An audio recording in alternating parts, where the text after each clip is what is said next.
พวกเขามาเวกชั่นอาทิตย์หนึ่ง What is it? มันโกดสลี Is it wrong?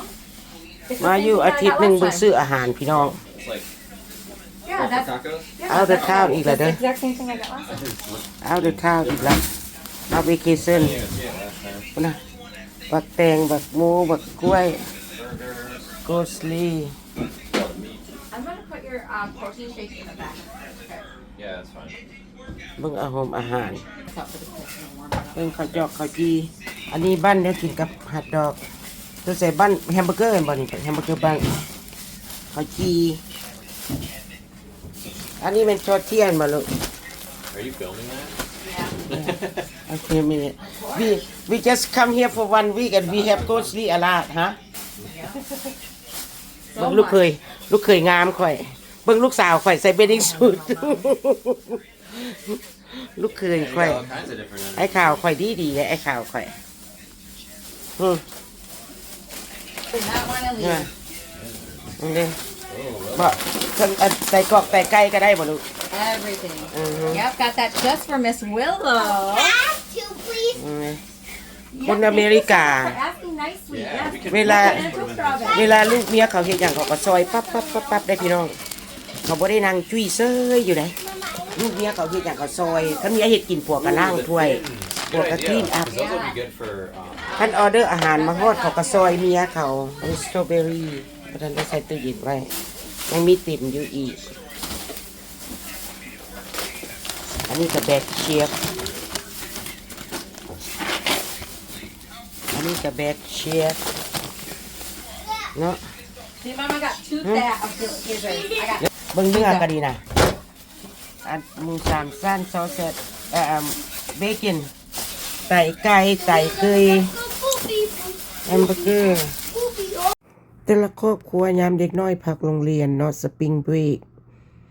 พวกเขาก็พากันอ้าวด้วยเท้าอยู่ใต้ก็ไปเหนือ ไปอ้อมเบิร์ดอเมริกานี่ล่ะ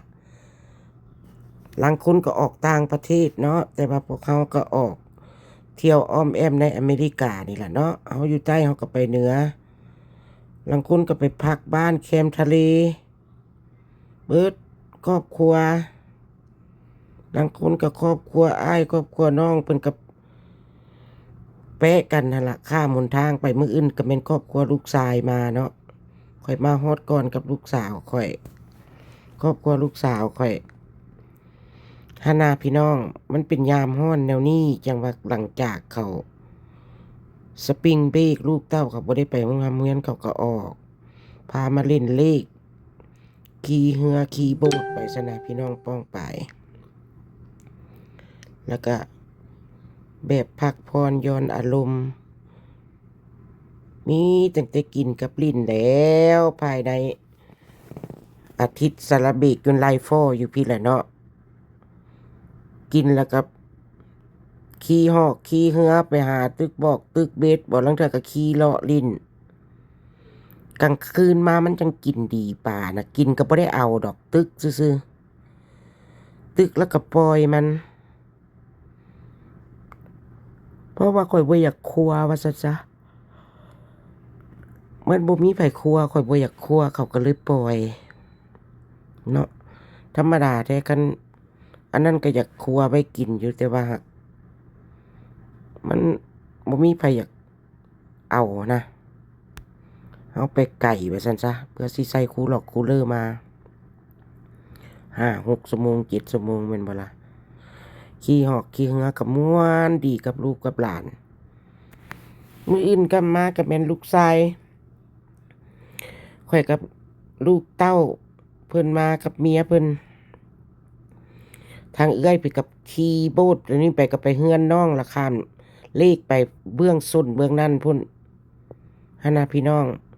อันนี้แหละความที่เขาสเปนไทม์นำครอบครัวเขาเนาะบางคนก็ปีละ3 เทื่อ 4 เทื่อบางคนก็ออกต่างประเทศเอาเที่ยวภายในประเทศนี่มันก็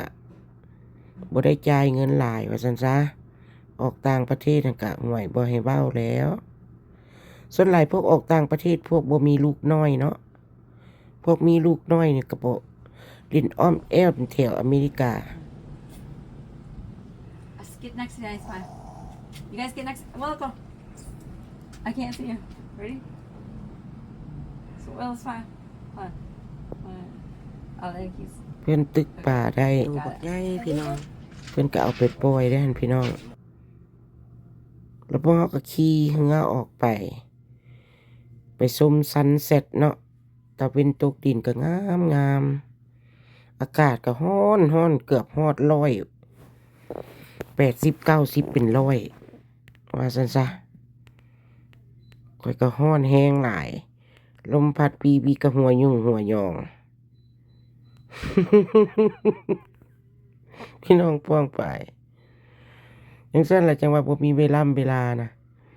ออกมาเล่นมาเที่ยวพักผ่อนหย่อนอารมณ์พี่มีซันเซ็ตสวยๆงามๆมาฝากพี่ฝากน้องเด้อมีโอกาสไม่หยังก็สิเฮ็ดคลิปออกมาหาอยู่ว่าซั่นซะอันนี้มัน BC นำครอบครัวลูกหลานตกเป็นวันศุกร์วันเสาร์วันอาทิตย์นี่แฮงสิ BC เด้อพี่น้องเด้อบ๊ายบาย